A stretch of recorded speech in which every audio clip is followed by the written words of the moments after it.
और जब वो अपना हाथ उठाते हैं, उंगली अल्लाह की तरफ इशारा करते हैं, कहते हैं अल्लाह हमारे साथ है, और उसके साथ ही लोगों में एक अपना जोशो खरोश बढ़ जाता है, वहाँ पे नारेबाजी शुरू हो जाती है। लोगों का जोशो खरोश किसी सूरत कम नहीं हो रहा है, जोशो खरोश उनका बढ़ता ही चला जा रहा है और वो इनके साथ हरदम है। फवाद चौधरी साहब भी नज़र आ रहे हैं जी पीछे खड़े हुए हैं, वो मुख्तलिफ साथियों को हिदायत देते हुए साथ साथ हैं, और शहबाज गिल साहब भी मौजूद हैं। आज़म स्वाति साहब ने बड़ी आज दिल गिरफ्ता सी प्रेस कॉन्फ्रेंस की थी, आपने मुलाहजा फरमाई तो एक और जो इतलात मौसूल हो रही है कि शहबाज गिल साहब का नाम ECL में डाल दिया गया है। ये कुछ ट्विटर्स के ऊपर ये इतलात मौसूल है, कहा जा रहा है कि जी काबीना की मंजूरी के बाद शहबाज गिल साहब का नाम जो है वो ECL में डाल दिया गया है, वो बाहर नहीं जाना दिया जाएगा। मैं रिलेट कर रहा हूँ आज़म स्वाति साहब की प्रेस कॉन्फ्रेंस से, जब उन्होंने प्रेस कॉन्फ्रेंस की, उनके साथ जो वाक़यात हुए वो सुने, और उन वाक़यात की बिना पर ही, क्योंकि शिकार ऐसा शहबाज गिल साहब भी रहे हैं, उन्होंने भी कल खान साहब ने भी कहा था कि इनके साथ भी इंसाफ किया जाए, इनके केस को भी सुना जाए, इनका मामला भी हल किया जाए, क्योंकि ज़्यादती तो बहरहाल ज़्यादती है ना। और खान साहब अपने साथियों के साथ ज़्यादती जो है वो कतई तौर पे, हाँ अगर उनका कोई साथी डी ट्रैक हो जाता है तो फ़ौरन उसको भी कटहरे में खड़ा कर देते हैं, ये लिहाज नहीं करते हैं। वहाँ पे खिताब शुरू होने लगा है, जैसे ही खिताब शुरू होगा मैं आपको ले जाऊँगा। आज से चंद ही हफ्तों के बाद एक बार फिर वजीर आजम पाकिस्तान का हल्फ उठाना है, जनाब इमरान खान। बिस्मिल्लाहिर्रहमानिर्रहीम,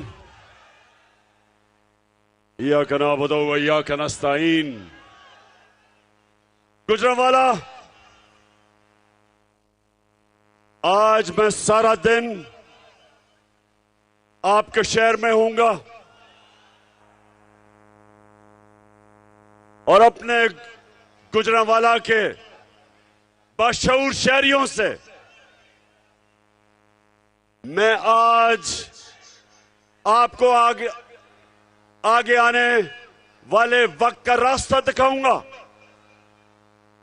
गुजरांवाला, ये याद रखना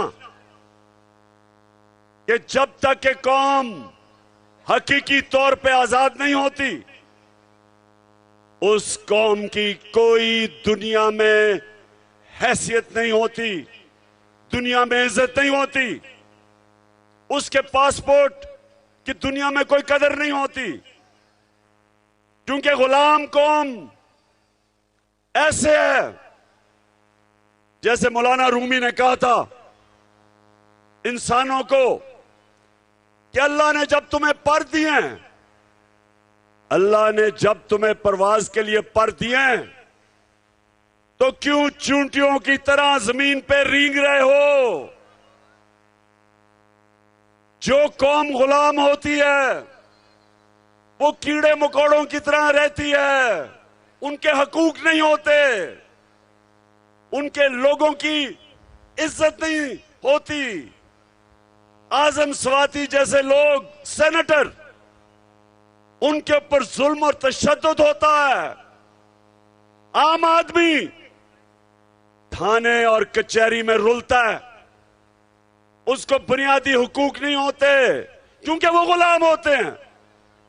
उनके फैसले बाहर से स्क्रिप्ट मिलती है कि आपने रूस से तेल नहीं लेना, क्योंकि सस्ता तेल मिल रहा है हिंदुस्तान को रूस से, लेकिन गुलामों को इजाजत नहीं, पाकिस्तानियों को, कि सस्ता तेल रूस से लेके महंगाई कम करें, क्योंकि गुलाम है। जो हुक्मरान है वो फैसला करने से पहले अमेरिका से NOC लेते हैं कि सर हम ये कर सकते हैं, तेल ले सकते हैं या नहीं। तो मैं गुजरांवाला आपके पास आज सारा दिन आपको एक चीज बताऊंगा कि अल्लाह ने हमें कैसे आजाद किया है। जब अल्लाह कहता है, जब अल्लाह के सामने अब दावा करते हैं ला इलाहा इल्लल्लाह, अल्लाह तेरे सिवा किसी के सामने नहीं हम झुकते, ये दावा है आजादी का। और जब फिर हम किसी सुपर पावर के सामने घुटने टेकते हैं, मेरी नजर में ये शिर्क है। जब एक किसी पाकिस्तानी शहरी को तशद्दुद होता है उस पे, जो आजम स्वाति शहबाज गिल पे हुआ, जो अरशद शरीफ को मुल्क छोड़ना पड़ा और कत्ल किया, शहीद किया उसको, क्योंकि वो हक और सच पे खड़ा था। ये गुलामों कौमों में होता है, आजाद कौमों में ये नहीं होता। आजाद कौमों के हुकूक होते हैं, शहरियों का अदालतें उनके बुनियादी हुकूक की हिफाजत करती हैं। और दूसरी चीज, गुजरावाला, मैं वो पाकिस्तानी हूं जिसने अपने मुल्क को टूटते देखा था। ईस्ट पाकिस्तान हमारे से अलहदा हुआ था। मैं ईस्ट पाकिस्तान अंडर 19 का मैच खेलने गया। हमें पता ही नहीं था कि वहां कितना गुस्सा है ईस्ट पाकिस्तान के लोगों को। क्यों गुस्सा था? क्योंकि उनकी जो सबसे बड़ी जमात, जो पाकिस्तान की सबसे बड़ी जमात, वो ईस्ट पाकिस्तान से थी। वो इलेक्शन जीत गए थे, लेकिन ईस्ट पाकिस्तान के लोगों को गुस्सा यह था कि जो उनका हक था, जो मैंडेट था, वो नहीं दिया जा रहा था। क्यों नहीं दिया जा रहा था? क्योंकि यहां एक सियासतदान, उसने साजिश की अपनी कुर्सी के लिए। उसने ईस्ट पाकिस्तान की पार्टी जो इलेक्शन जीत गई थी, उनको हक नहीं दिया कि जो उनका हक था कि जब इलेक्शन जीते तो उनको क़यादत करनी चाहिए थी। वो उस सियासतदान ने पाकिस्तान की फौज को उस पार्टी के खिलाफ खड़ा कर दिया और नतीजा ये हुआ कि पाकिस्तान टूट गया, हमारा मुल्क आधा हो गया। आज फिर ये जो लंदन में बैठा हुआ भगोड़ा है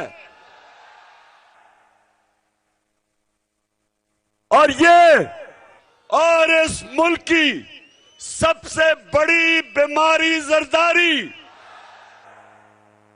ये दोनों डाकू मिलकर कोशिश कर रहे हैं कि पाकिस्तान की सबसे बड़ी जमात, उसको मुल्क की इस्टेब्लिशमेंट के खिलाफ खड़ा करें।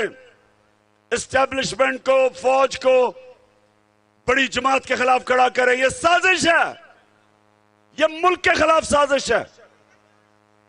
और सुन लो, हम इमरान खान की जीना मरना पाकिस्तान में है। इमरान खान ने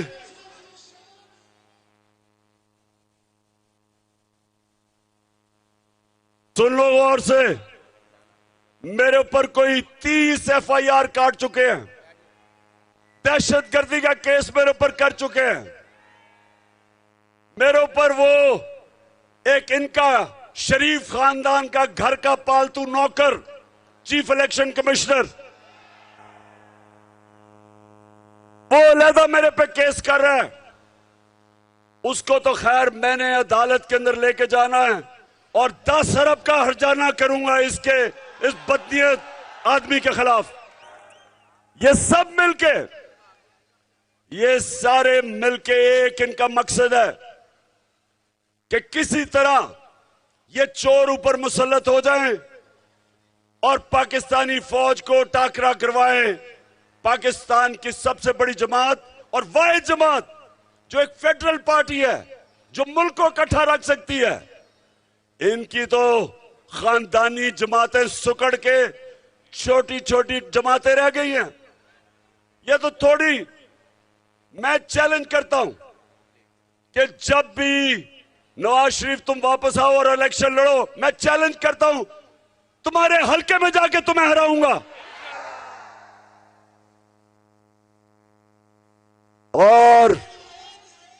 और जरदारी तुम और तुम्हारा देसी वलैती बेटा जो अंग्रेज की तरह उर्दू बोलता है, बारिश आता है तो पानी आता है। 14 साल में उर्दू ही नहीं सीख सका। मैं सिंध आ रहा हूं, मुझे जरा इधर से फारग होने दो। जरदारी तुम्हारे पीछे मैं सिंध आ रहा हूं, तैयारी कर लो। सिंध के लोगों को सबसे ज्यादा आजादी की जरूरत है, सबसे ज्यादा जुल्म सिंध के लोगों के ऊपर है।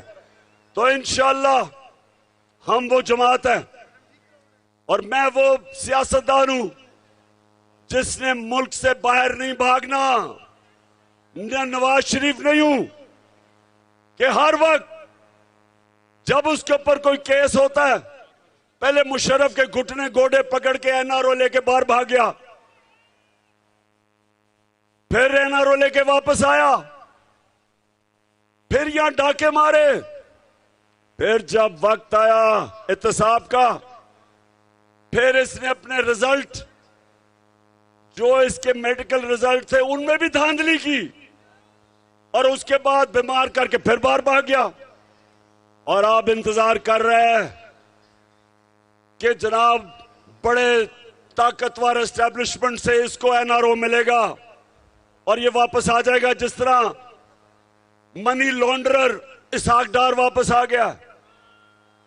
नवाज शरीफ, तुम सब, मैं अपनी सारी कौम को आज कह रहा हूं कि इंशाल्लाह हम सब मिलके डाकू नवाज शरीफ का इस्तकबाल करेंगे और सीधा एयरपोर्ट से तुम्हें अडयाला जेल लेके जाएंगे। और मेरी कौम सुन लो, ये वक्त है अपने आप को हकीकी तौर पे आजाद करना और आजाद हम करेंगे इंसाफ के जरिए। हम इस मुल्क में कानून की बारादस्ती के लिए जंग लड़ते रहेंगे, इंसाफ के लिए जंग लड़ेंगे ताकि कानून के सामने सब एक बराबर हो। ये नहीं कि बड़ा डाकू मुल्क लूट जाए, पैसा बाहर ले जाए और उसको एनआरओ मिल जाए और बेचारा है छोटे लोग, गरीब लोग, महंगाई, बेरोजगारी में, मजबूरी में वो चोरी करे तो जेलों में गल सड़ रहे हो। हजरत अली रज़ियल्लाहु ताला ने फरमाया था कुफर का निजाम चल जाएगा लेकिन जुल्म और नाइंसाफी का निजाम नहीं चल सकता।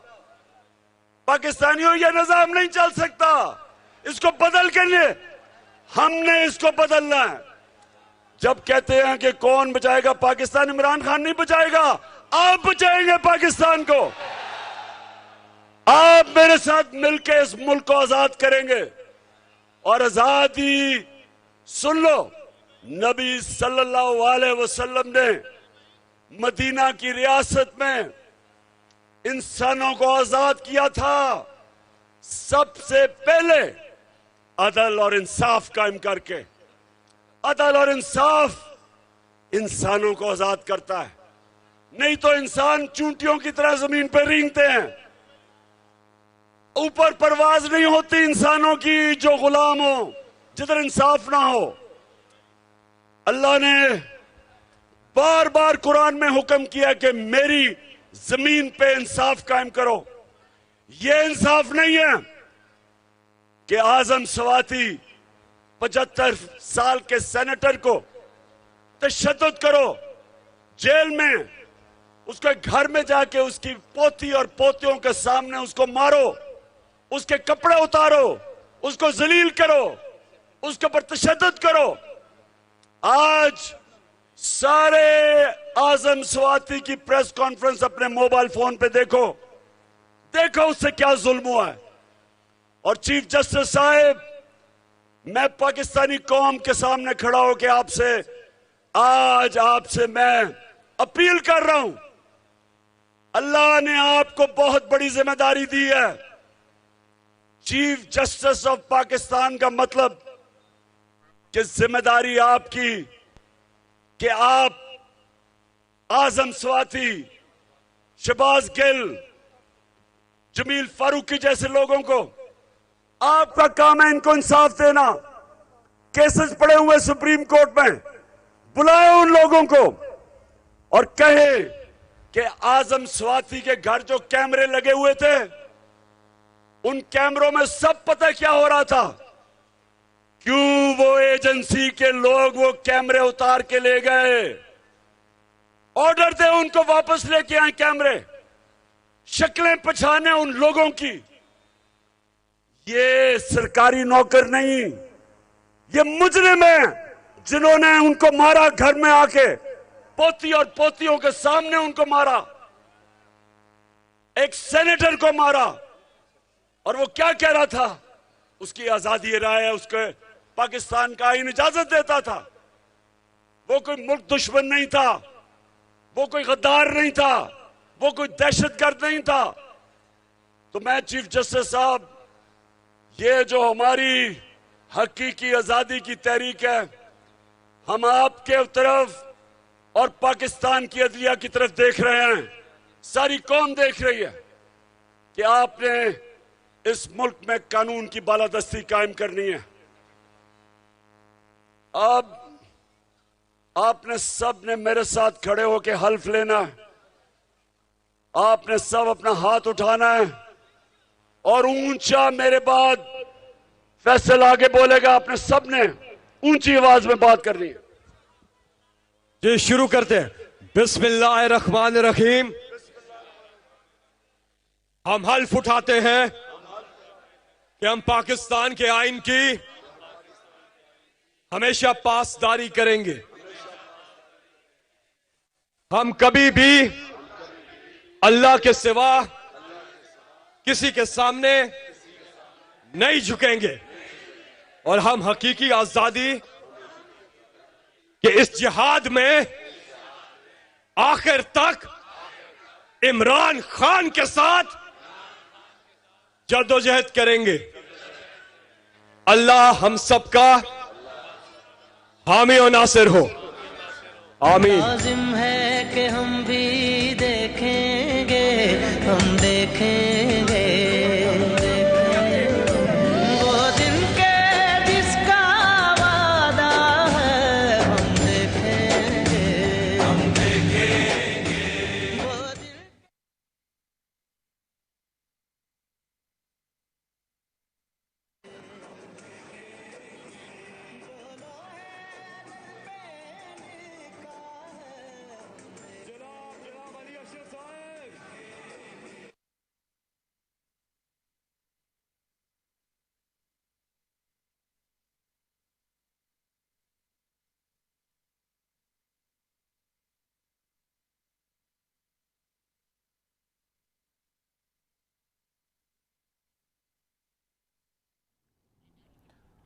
खान साहब ने ऐलान किया कि आज का दिन वो गुजरांवाला में ही गुजारेंगे। मतलब गुजरांवाला के मेहमान बन गए हैं खान साहब, उनको गुजरांवाला वालों की मेज़बानी पसंद आ गई है। उन्होंने कहा है जो इतनी मोहब्बतों का सबूत दे रहे हैं तो उनके साथ एक दिन गुजारना तो बनता है। कल ही उन्होंने ऐलान किया था कि मैं कल सारा दिन यहाँ पर गुजारूँगा और आज भी आके उन्होंने सबसे पहले यही बात की है कि मैं आज का दिन यहाँ पर गुजारूँगा। और इसके बाद सब लोग यहाँ पर मौजूद हैं, उन्होंने तकरीर की है, ख़िताब किया है सबको मुखातिब करते हुए। ख़ास तौर पे मियां नवाज शरीफ को उन्होंने चैलेंज किया है। उन्होंने कहा कि आप अगर अपने आप को बहुत ज़्यादा समझते हैं कि आप लोगों में मकबूल हैं तो आप यकीन करें आप मकबूल नहीं हैं। और उन्होंने वाज़ेह तौर पे कहा कि मैं आपको, अगर आप आते हैं तो आपके हलके से इलेक्शन लड़के आपको हरवाऊँगा, आपको बिल्कुल इलेक्शन जीतने नहीं दूँगा, आपको अपनी मकबूलियत का पता चल जाएगा। और इसके साथ साथ मैं ये भी बताऊं कि उन्होंने जरदारी साहब को मुखातिब किया, उन्होंने कहा कि आपका बेटा 14 साल से यहाँ पर उर्दू ही नहीं सीख सका। हालांकि 14 साल कोई छोटी मुद्दत नहीं होती है, कम मुद्दत नहीं होती है। वो कहते हैं साफ नज़र भी आता है कि वो एक्ट करते हैं अब अपने आप को अभी भी फॉरनर होने का। एक बंदे का बचपन गुजरा, जवानी गुजरी, 14 साल बहुत बड़ा अरसा है। हम कोई यहाँ से देहाती भी अगर किसी बैरून मुल्क जाता है, सऊदीया चला जाता है या किसी यूरोपियन कंट्री चला जाता है या अमेरिका चला जाता है तो वो वहाँ की जो ज़ुबान है वो सीख जाता है। ऐसा नहीं होता कि वो नहीं सीखे। और ये तो माशाल्लाह से पढ़े लिखे और पुराने सियासतदान, घाक सियासतदान हैं, सीखने की इनमें बहुत ज़्यादा अहलियत होनी चाहिए। बरकत खान साहब ने कहा कि जी उनको उर्दू नहीं है। आपने देखा है कि हमेशा की तरह, जैसे मैं कल भी कह रहा था कि जिस दिन से ये शुरू हुआ है लॉन्ग मार्च, हमने जो लिबर्टी चौक में रश देखा था वो भी बेपनाह था। और फिर जब दाता साहब पे इख्तिताम पजीर और शादरा से फिर अगले दिन जब लॉन्ग मार्च शुरू हुआ तो वहाँ पे तादाद दुगनी हो चुकी थी। और जब बाकायदा कामोगी से कल ये रवाना हुआ था क्राउड, तो फिर उस वक्त तो सरों का समंदर था। कम से कम बेश कोई 20 लाख के करीब वहाँ पर लोग मौजूद थे। ये मेरा अंदाज़ा है, हालांकि इससे भी ज़्यादा कहा जा रहा है कि लोग हैं, तो मैं एक मुहतात अंदाजे के मुताबिक आपको बता रहा हूँ, हालांकि तादाद इससे कहीं ज़्यादा है। सरों का समंदर है। आप अभी देख रहे हैं, आपको ड्रोन से मनाजिर दिखाए जा रहे हैं। जो लोग कहते हैं कि नहीं जी कोई ऐसी बात नहीं है, थोड़े से लोग थे, अभी भी आपको ताहद्दे निगाह अभी गुजरांवाला में ही मौजूद हैं, आज यहीं पर रहना है। इमरान खान साहब ने वाज़ेह तौर पर ऐलान कर दिया और यहाँ पे ताहद्दे निगाह जहाँ तक आप देख सकते हैं, ड्रोन की ऊंचाइयों पर जाने के बाद भी आपको बिल्कुल वाज़ेह तौर पर नज़र आ रहा है कि लोग बड़ी तादाद में यहाँ पर मौजूद हैं। और लोगों का ये जमे गफ़ीर साफ़ तौर पे बता रहा है कि वो निकल आए हैं पाकिस्तान की खातिर हकीकी आज़ादी लेने के लिए। एक मैं आपको बताऊं कि एक छोटी सी हम ब्रेक लेंगे। ब्रेक के बाद गुजरांवाला में ही इमरान खान साहब हैं, लॉन्ग मार्च के शुरा वहाँ पर मौजूद हैं, हम भी आप भी वहीं पर ही रहेंगे। आप हमारे साथ ही रहिएगा।